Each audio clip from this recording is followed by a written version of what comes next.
Otherwise, people cannot get, okay, you've done it. And now you can watch people, you'll see the attendees go up in the next 20 seconds. So you're live now. Why? Sorry, I'm being silly. No, enjoy and good luck and thank you. That's all right. Hello, everybody. Lovely to see numbers up. If you can say who you are in the chat, that'll be absolutely fantastic. So just say who you are, where you come from, will be brilliant. And we'll start as soon as, basically, want to see the numbers stop, growing. Fantastic. You can see in the chat at the very top, there is a link for the presentation. So everybody will have access to the presentation. You can have access now, really, and not listen to me if you want. Hello, people. Lovely to see you. Wow, people from all around. Fantastic. Oxfordshire, Surrey, okay. Netherlands, wow. Fantastic. Cyprus, brilliant. Okay. Oxford. Saudi Arabia, I read. Wow. Bit honored. Yeah, from Barcelona as well. Slovenia, Madrid. Brilliant. Also from Spain, Portugal, Finland. That's lovely. Right. So, okay. So that's getting a little bit. That's fantastic. Okay. Now this is slowing down. I'm going to tell you a little bit. We're going to start straight away because we don't have a lot of time and there is a lot that I really want to share with you. First of all, use the chat, please. Not just to say hello to each other, but when I'm talking, basically is to give ideas to each other. If there is anything I say that you already use, say how you use it. Could be better the way I do it. I'm sure it is. So just please, would be lovely to learn from you and to learn from each other. Okay, so that would be absolutely fantastic. There is a question and answer area there. That is fine. There is no PowerPoint at the moment. Don't worry. The link is at the top, but on the very, very top of the chat. But don't worry, we'll put it at the end again. Okay, and it will be as well in my blog, and it will be on Twitter. All right, so we'll tell you that in a minute. So don't worry about that. Okay. So let's start, and I repeat, please interact with each other. I cannot, this is all broadcast, so I cannot see you. So it's not like I'm ignoring you. You're all muted. There's nothing I can do about it. It's the way it is set up. So it's a little bit impersonal. Okay, so please, the chat is the best way to look at everything. I can see someone from Mexico. It's absolutely fantastic.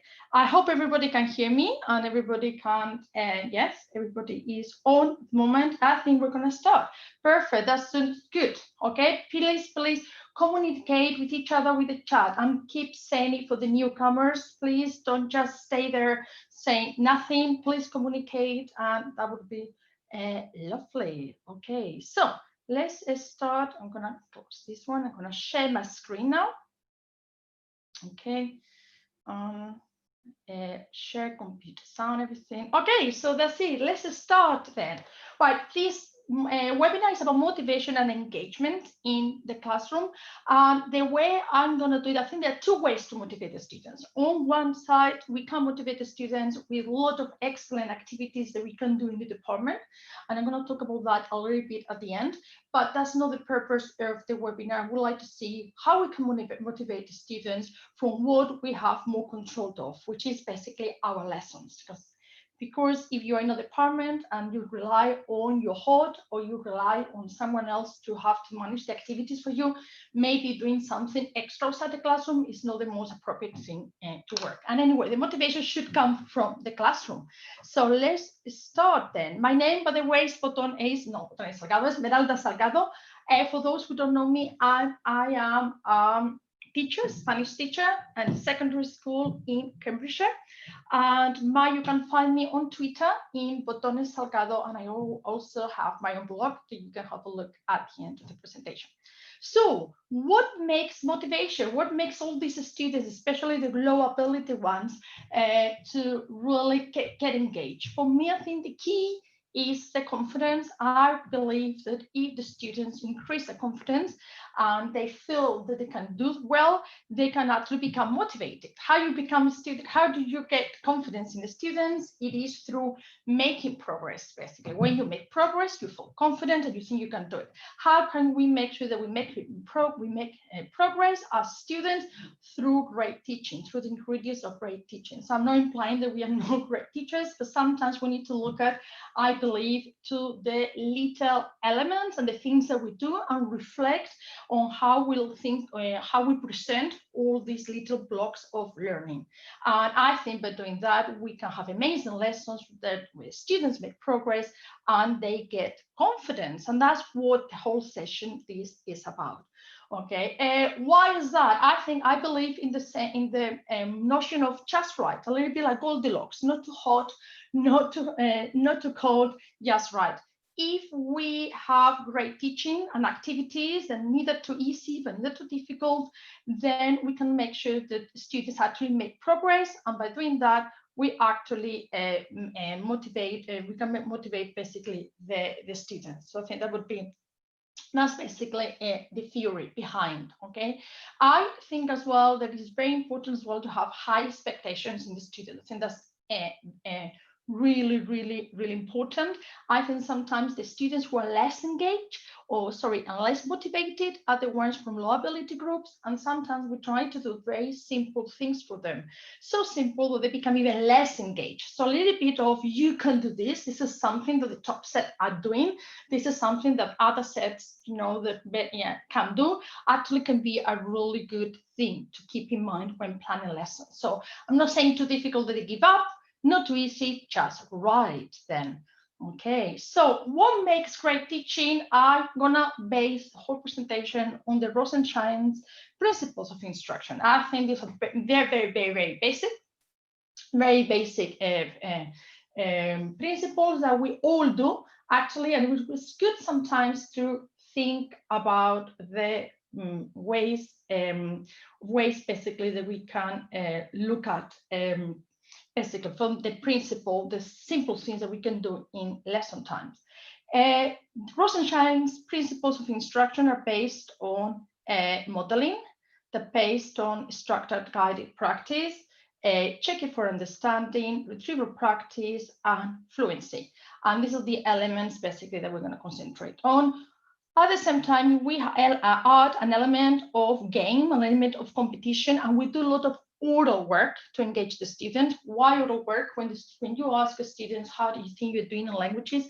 Normally, they tend to say they are not doing really well. And when you ask them why, it's because they normally say sometimes it's because I cannot speak. So for students, speaking and being able to communicate is a synonym of doing well, therefore be motivated. They see they cannot speak, they think basically what is the point, and they start losing motivation. So most of the activities they're going to look at now is not just all of them, but there's a lot of based on using lesson times for a lot of oral interaction among the students, so they become very good at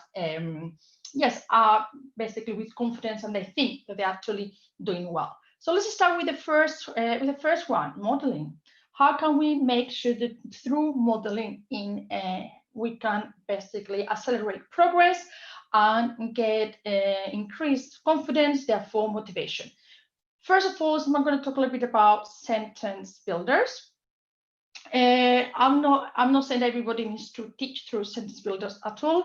By the way, my presentation, you'll be able to download this from Google Drive. But I think sentence builders can really help, especially with low ability students, can really help increasing their confidence, and it's fantastic for modeling.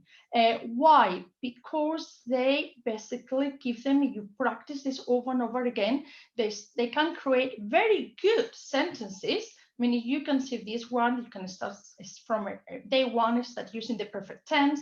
They can use he, she likes, they can use we like, they can use reflexive verbs, and giving reasons from day one, and that gives them the idea, actually, I'm actually doing really well. For me, sentence builders, I started doing last year with my low ability groups. It's a little bit of an experiment. and with my year 10 GCC group, and I noticed that most of the kids actually were responding really well, and actually they could say, even using a little bit of an imperfect subjunctive sentence, just by learning the sentence builder. Just to be clear, sentence builders doesn't mean we don't do grammar. We do grammar, a lot of grammar, but we do it afterwards, once the sentence builders have been assimilated by the students. So that's basically modeling with a lot of activities with sentence builders. The way the activities that I tend to do myself is read through this, a lot of oral repetition and choral, wherever choral repetition we can do in the current situation that we are in. And then we'll do translation. I do a lot of whiteboards, even in the current situation. I basically sanitize the boards at the end.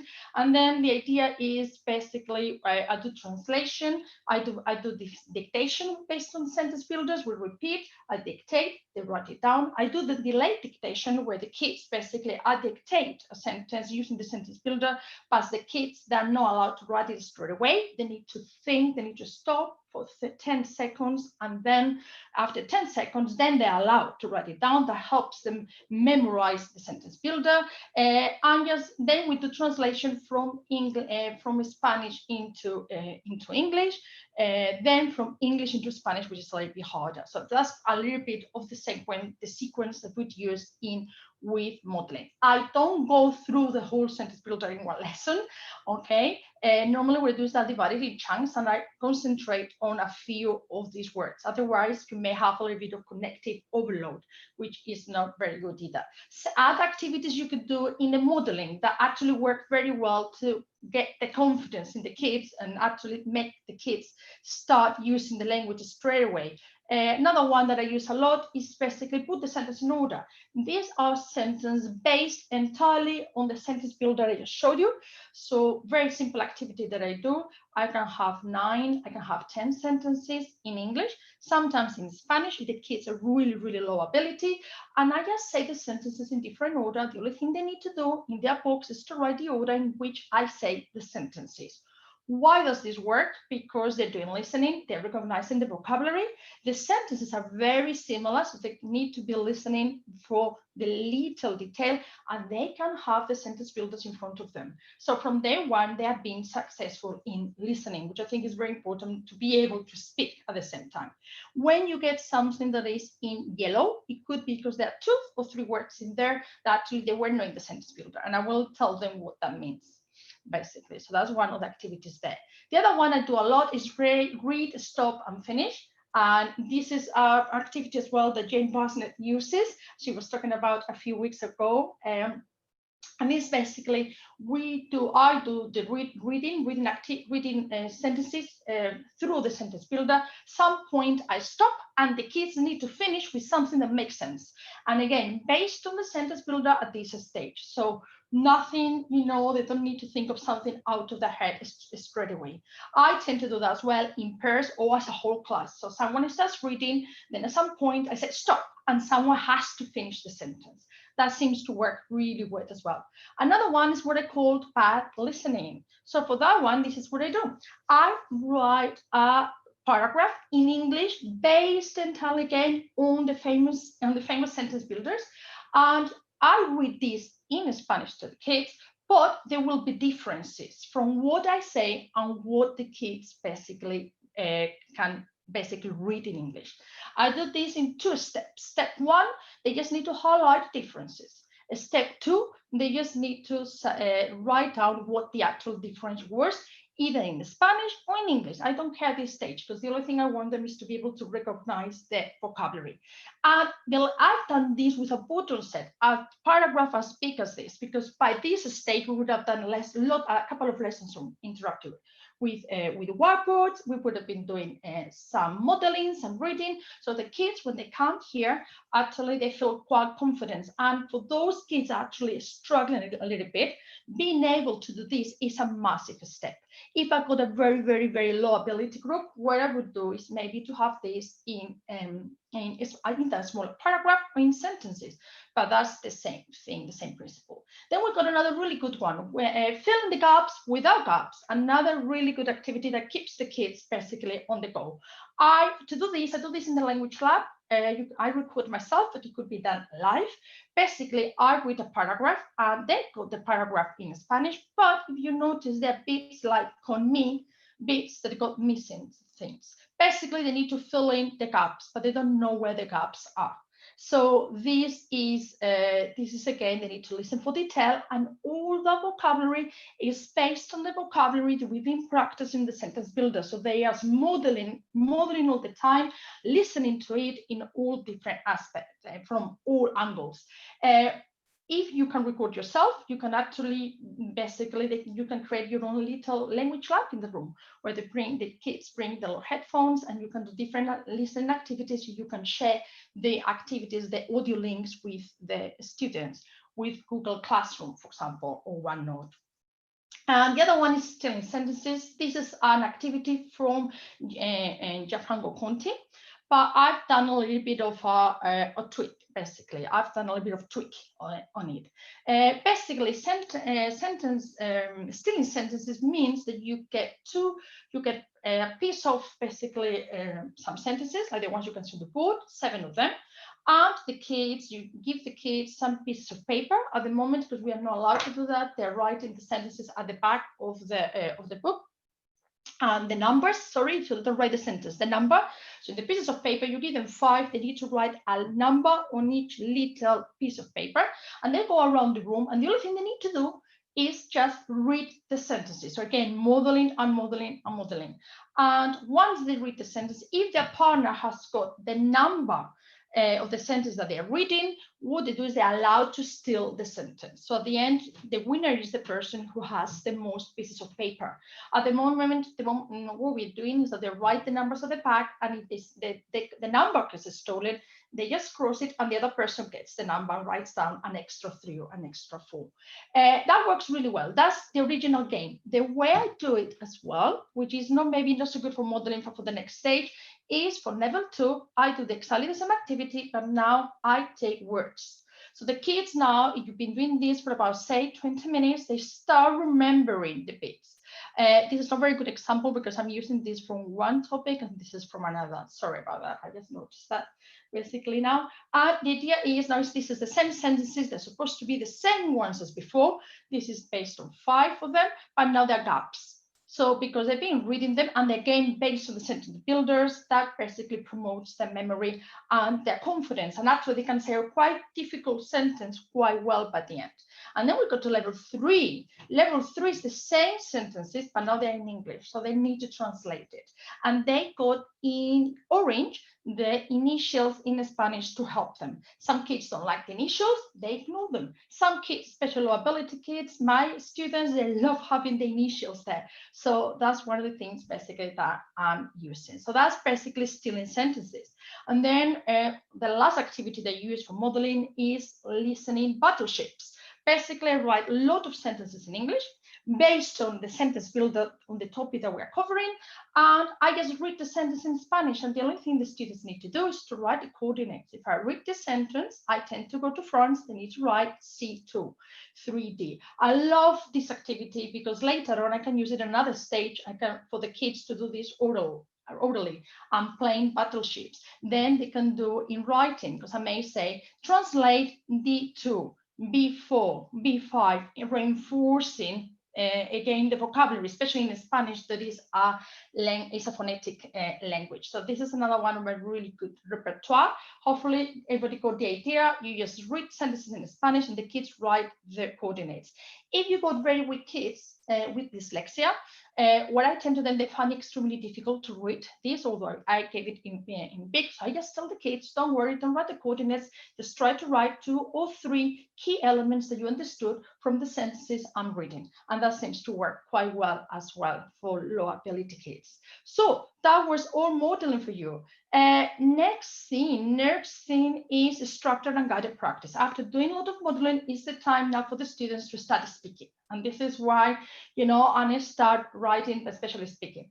At this stage, I tend to use to practice this task magic. Task magic is, I'm even embarrassed to talk about task magic a little bit, but actually it's a very, very old-fashioned, very old-fashioned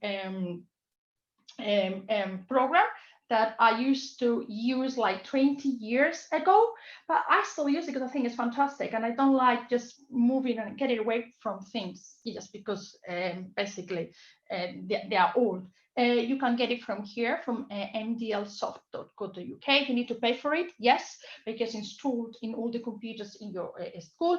And at the same time, you could now Textivate, which is basically the same as Task Magic, but an online version if you want to have a look at that. What do I look about this? You've got several games, blah, blah. To be honest, I know most of the games because there are other apps that can do this better, but I love it because I love doing the flashcards. So what do we do in the flashcards now? I like this. Is jumble the center. This is very important. And then we got the same sentences that we've been doing in listening, that we've been doing all that in the modeling process and the modeling stage. Now we're going to practice them. So to start with, because Spanish is a phonetic language, French probably wouldn't do like that. I would do it orally from stage 1. First, we do it in writing, and then they need to translate this with whiteboards. I get immediate feedback. Everybody raises a whiteboard, and they show me the translation. I can give them then at the same time the initial. So I go to the next one. I wait first with our initials, and then I got a mixability class. Okay, for anyone who needs help, there you are. Will I? Okay, and while they're doing this, I'm giving them a little feedback. Come on, remember, will I is followed by infinitive. To go. How do you say to go? And I keep calling the kids, so they are all actively. So I don't let anybody, if anyone typical child who is disengaged, I don't let them the opportunity to basically to be off task. So basically that is the idea with Task Magic. Next one that we use for guided practice or structured practice is Wheel of Names. I love Wheel of Names, very simple. There are other apps now like Flippity that does this, but I still like how slick Wheel of Names is. If you just go to wheelofnames.org, it will show you. Don't have time now to show you how you actually create this, but it's very simple. And this is how it works. You just basically, it's a whole class activity as everybody's looking at the board. And what we do is you get a sentence, and the kids need to translate it. And then basically I do this first with keep saying interactive whiteboards with normal whiteboards. So they write it down, they show it. And then what we do is at the end is then I say basically when it's done, remove. Then we do it orderly. When the kids are really good at it, after one round, we do it orderly. And as a third round, what I do is that I share, can you see this? This is a shared basically link to that activity. I share that with the students. We're using OneNote, so I put that into the children's OneNote, but that could be Google Classrooms. You can put that basically link to wherever platform you use to share information with your students, and then the students do this in pairs. So basically they open their computer or their phone, and then basically they play and they do it orderly. And because we've been modeling it first all together as a class, that tends to work really well. My next thing must be Flippity. Flippity is absolutely great. You can do a lot of things in Flippity. I've got another session later on where actually I talk a lot about these ITs. I'm not going to show you how to do basically the Flippity now. One of my favorite ones is in the tools that you can use in Flippity is Randomizer. So why do I like it? Because I can do this very quickly, and it comes up with a sentence. I to relax on the beach if it is sunny. The kids here, they had to use tend to, or I like to, or any of the expressions that were in the sentence builder here. In, what I like the most is, before the infinitive. So they say first we can do it together. Again, this is the same as Wheel of Names. It's another different activity. I tend to do basically same vocab, very similar sentence in all different ways. So it's all about retrieval practice. So the kids don't realize that they're doing all the time the same thing, but that works really well, especially you do it orderly. After you do it orderly, together as a class, the kids then can work on their own. One dies, one speak. This idea is actually taken from Vincent Everett, who commented on my blog. The idea here is that you give the students the sentence builders. They do have a dice, and I believe in here, Yeah, I've got here. Yeah, in there, when you get the presentation, you got basically digital dice. You know, at the moment we cannot use raw dice with the proper, you know, with the current situation. So they got the digital dice in there, and the kids get this, and they're playing. The kids are playing in pairs. Student 1, student B, student I needs to say as many sentences as they can using the sentence builder. When a student B, who is basically rolling the dice, gets a 6, student A needs to stop talking, and then it's the turn of student B. Student B then starts saying as many sentences as they can, and then student A is rolling the dice, and when they get a 6, they stop talking, and then they swap. Basically, they roll the dice until they get a 6, and they take turns. The other person is to stop talking. And what they talk is creating sentences. So again, practicing them over and over again. Another one is board games. What an element I find to engage students of all abilities is basically with board games. I used to do these board games before with cardboard. It still can be done. But obviously, I'm going to show you alternatives that you can use to basically use these board games online at the moment. First of all, you click in here for those ones who like PowerPoint games. You got in the presentation a link to 10, well, altogether they're going to be 20 games using PowerPoint. Okay, that you can actually go down there. This is all your games, and basically there is another link here for 10 more where you can download the PowerPoint and explains to you how the game works. So this is one way of using games if you like PowerPoint. So that's basically in there. Other ones that I use a lot, okay, is for example, snakes and ladders. And for that I use Genially. And I was talking just a little bit about this in the show and tell. And basically the idea here is that this is created by Genially. There's some templates that you need to pay. This is one of the free ones.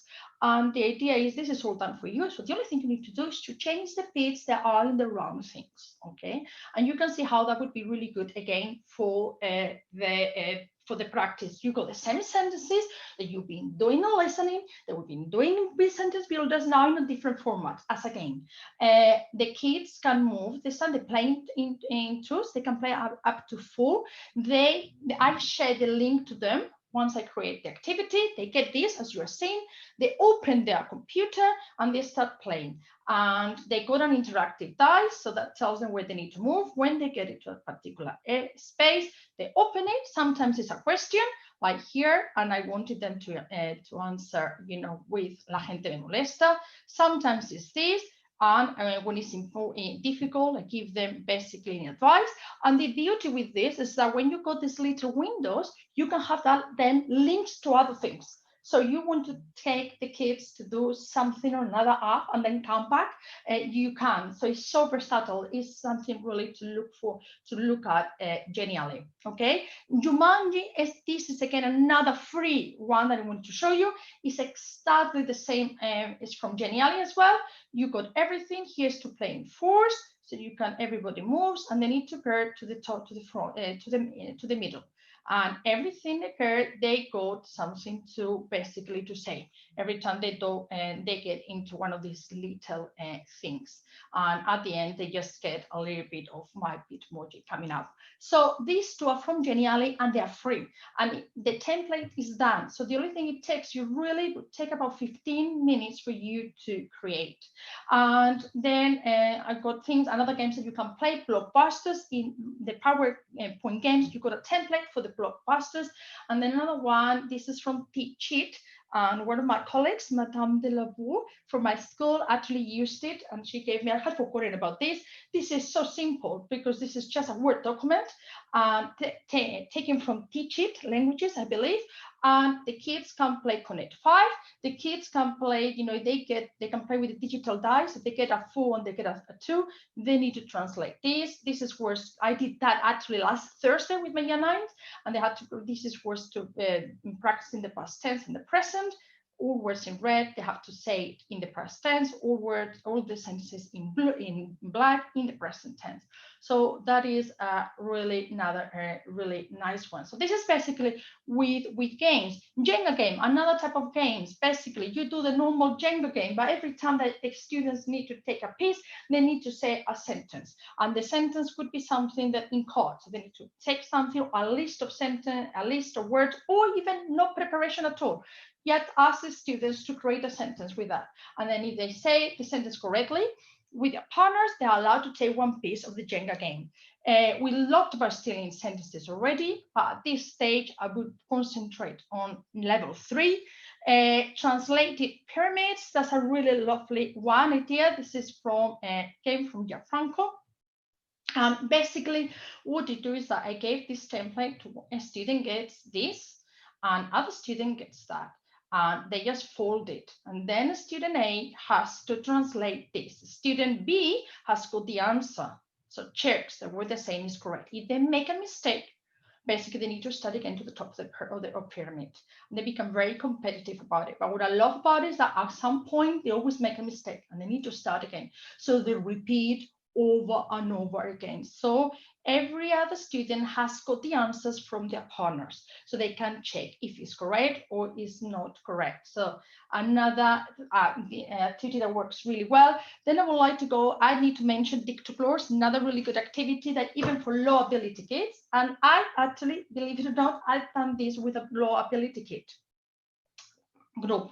Actually, after a lot of practice, Dictogloss, what it consists of is you give this to the students, basically. The students then read it, basically. Then they take notes in English, or what, not translation, just notes. What was the text about? Some key points. And then in pairs, what they do is that they retell the story in Spanish again to their partners without, they need to reconstruct this, basically the text again without looking at the original. I do sometimes this myself, so I give them all of them this piece of paper, and basically they need to listen to me, and they need to take notes on this of what I'm saying, and then they need to reconstruct through the note what I've just said. That's another variation. I tend to use this one very good, better, because the kids got something they can read. It's not just like listening. So as I just said, the kids just get this, they read it, they take notes, and then they read back in Spanish to their partners. So that's Dictogloss. It works really well. And then, of course, for guided practice and information gap activities, you've got a lot of examples here. I'm just going to pick this one. I don't remember which one that was, but the idea is anything like this one, very simple.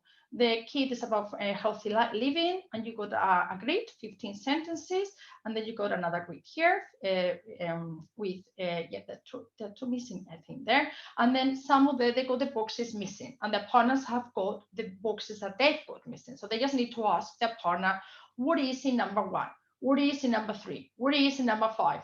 And they tell each other information, so both of them end up with the same, basically with the grid filled in. So that works quite well. Any information activities.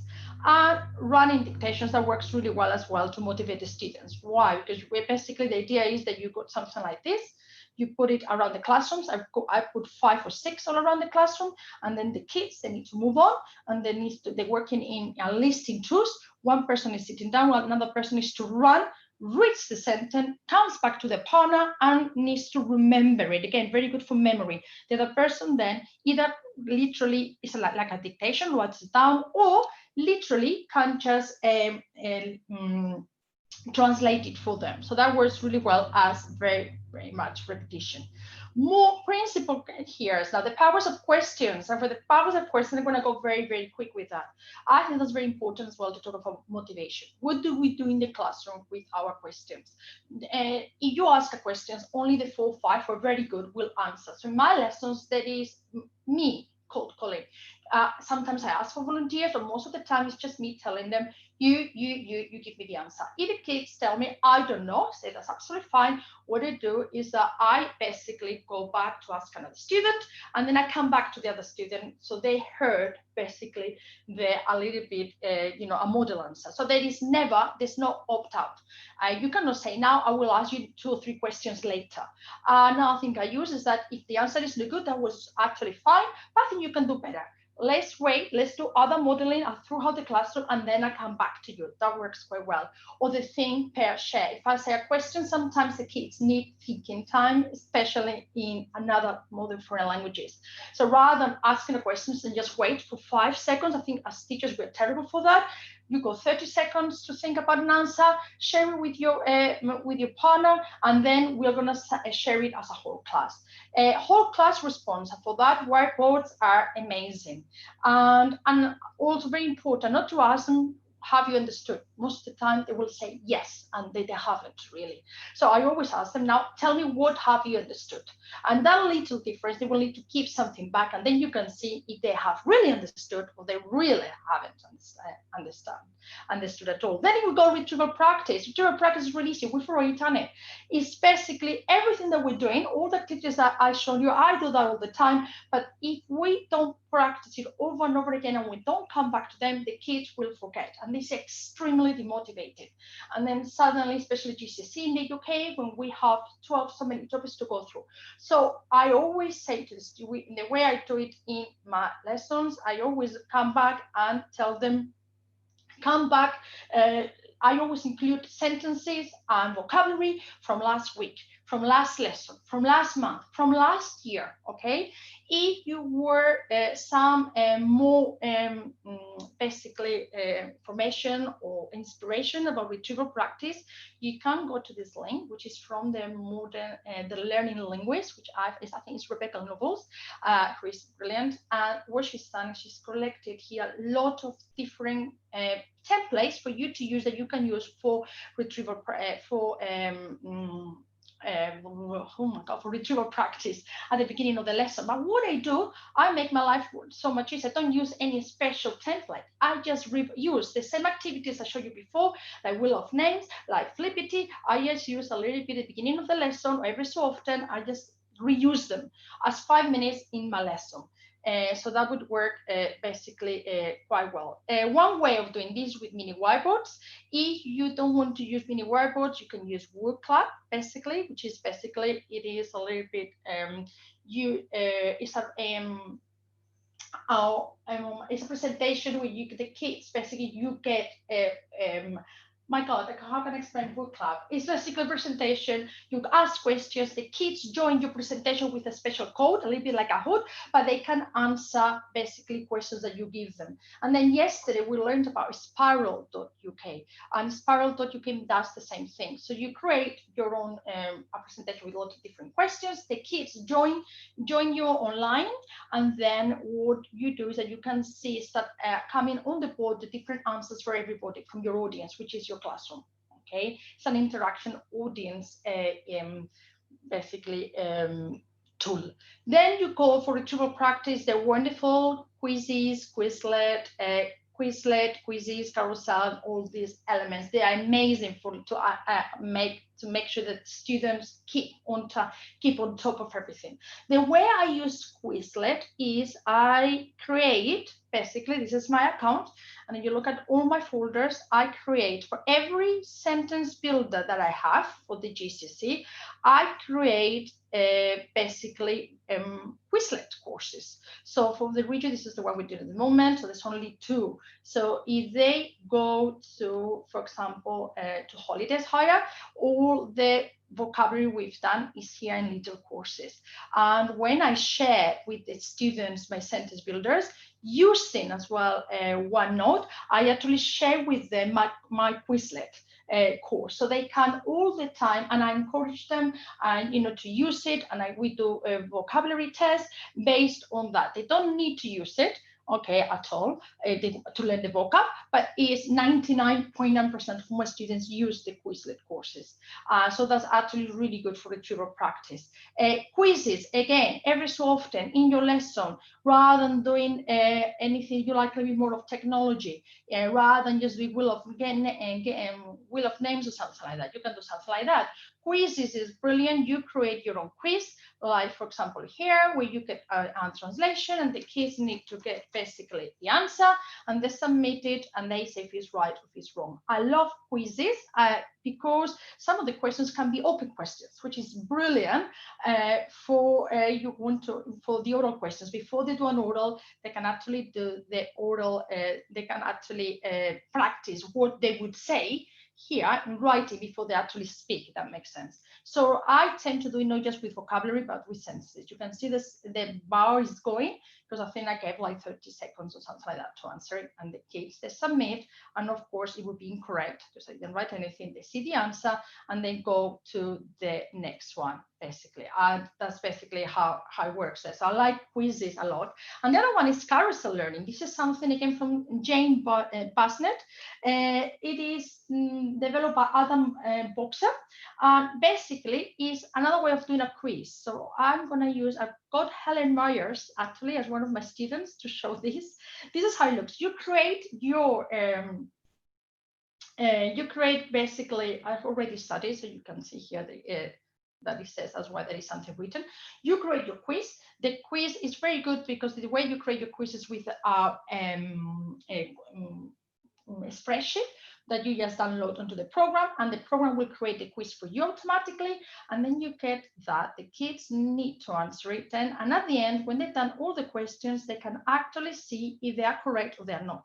They are the ones, this is the biggest difference from the other ones, the kids need to say if they think the question is correct or it's not. So you're trusting them. And I think this is very powerful for them to become responsible learners and to say where the question is right, if there is something, what is right and what is wrong.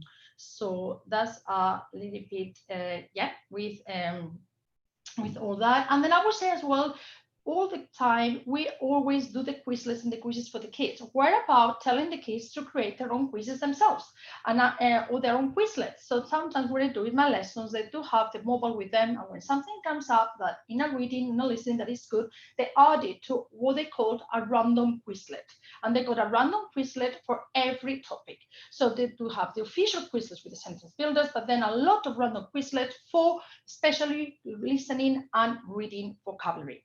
And retrieval practice, you got here a little bit of knowledge maps that you can have. If you don't like technology, that's another way of doing things. You got this clock template or the hexagon template where you got keywords, and they need to see, basically as another way to retrieval practice with them.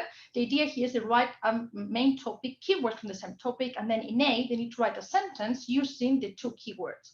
For B, they need to write a sentence using these 2 keywords here. For L, a sentence using these 2 keywords there. So they write the keywords, and then they need to join them together, which I think is quite good to develop and to revise past topics. And then, of course, and then I'm going to go through this again, is you can use Padlet as well. I use Padlet for revision. So what I do is I create a Padlet for my students. And for week, basically, this is the one they have to do during the half term. And I tell them what they should be doing for every day. There's a little quote then to motivate them. And then they go, day 1, why don't you do the Quizlet on holidays and then a Quizlet on that? Day 2, why don't you do this? So basically prepare the schedule. Some kids don't like it, fine, don't do it. Most low ability kids, they do like it because when you tell them revise, especially when they got a break or then the year 11 and they're low ability, they don't know how to manage the time. So this gives them a little bit of framework how to work on quizzes they can do. You can put here as well past papers later on. You can put listening so they know they're doing something every single day. This is brilliant as well when they go on a study leave. And basically, there's not a lot of time left, basically, but it's very basically the end of the presentation because the other thing is fluency. For the fluency thing, basically, this is the time now when you're trying to do things with the kids that not just translate a little bit from you, you expect them to be able to improvise something from the topic. For that, speed dating works fantastically well. So everybody's facing each other. I clap, and when I clap, they need to move one of the rows moves to the right, and they face someone different. I clap, and they need to find another partner. And then basically, I put them in rows, but they can be all around the classroom. And every 5 minutes, they need to change partners, and they need to practice several questions. Another one I like at this point is piedra, papel, tijera, stone, paper, and scissors. And basically, they need to talk for 2-3 minutes about a topic. If they can manage for 30 seconds, they are neck. But if they manage after they talk for 30 seconds quite well, without a lot of hesitation, they're doing this in pairs, by the way, they become a chick, then a bird, then an elephant, and then Superman. The person who becomes a Superman, basically who's already managed to speak for 4, 5, consecutive times, basically without much hesitation, they basically is a winner. They take turns to do this, basically. So that works quite well as well. Then all the board games that we did before, they work now for Fluency, but instead of translating, open questions. They work fantastically well. And I would say as well, drama oral activities. I use the drama in lessons. If you go to this creative ML, you got the link into the presentation, you got here a lot of demonstrations of drama activities that can be used with unmodified for languages, and that would be for the fluency stage. Obviously, this is again quite motivating. It's something different. Some kids like moving, so a little bit of drama, and actually they can be changed to very simple games, can really do wonders for you, basically. And then at the end, what we have, this is things that I do in the lesson. Then you got the whole departmental approach. What can you do at this time, the international project-based learning? And at this stage, basically, what can you do as a department? This is what you do in the lessons. You motivate the kids get confidence. What can you do as a whole department to raise the profile of languages? And here I'm talking about Etwinning projects. And if you got here, you got a link to a lovely Etwinning project, basically, that we did.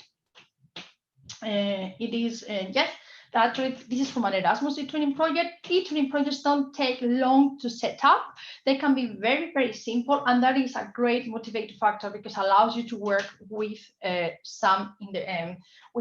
basically with partners. Do an exchange. At the moment, we cannot do an exchange, but what about doing a virtual exchange and link your virtual exchange to an Etwinning project? Things that you can do an international week that really raises the profile. What about having language leaders? MFL Matters actually do as a program for language leaders and the kids. This is only for the UK. They get basically an award at the end of the year. And basically is some of the kids, we do it in year 10, they need to apply to be language leaders, and they help us. What they do is that they help us in the department to promote the language. They can be mentors to weaker students, or they can, as part of the award, they need to teach a lesson in MFL, well, 2 lessons in MFL to other younger year group. So that's something very good. And of course, this is going big. Why not doing an Erasmus project, which is another thing for motivation, but this is much bigger. And then at the end, I don't think we do have time, so we want to have some questions there, but just 30 seconds tell you a little bit of the things that you can actually achieve with an Erasmus project. This is an Erasmus project that we did to Spain, and the kids participated in the carnival in Villarrobledo, near Albacete, where I come from. Cuenten, María José, su proyecto, ¿cómo va? I'm going to take people with the volume, but basically this is our kids, with the Spanish kids. No sé si el proyecto me lo contarán, pero fiesta traen una poquita desde Albacete hasta Villarrobledo. A ver si me explican por aquí. Hola, buenas. Buenas tardes. Hola, dígame, ¿qué me cuentas? Hopefully we're not going to be in this situation. What a great motivator that was for the students to go there, to be part of the culture, and also basically getting all together and getting the whole flavor. So it's what you can do in the classroom, what you can do in the outside as a department. And I think that's it. I am so sorry that some people had their hands raised, but I'm not allowed where I am when I am basically in the mode of the teacher here, I'm not allowed to answer any questions, and you're muted. So I am so sorry, people who had their hands up. I haven't had time, obviously, to look at the chat at all. Okay. Basically, but I don't know if there are any questions. Let me look at the chat. Yes, basically, you go to the very top of the chat. Now you got in the very top, you do have my presentation.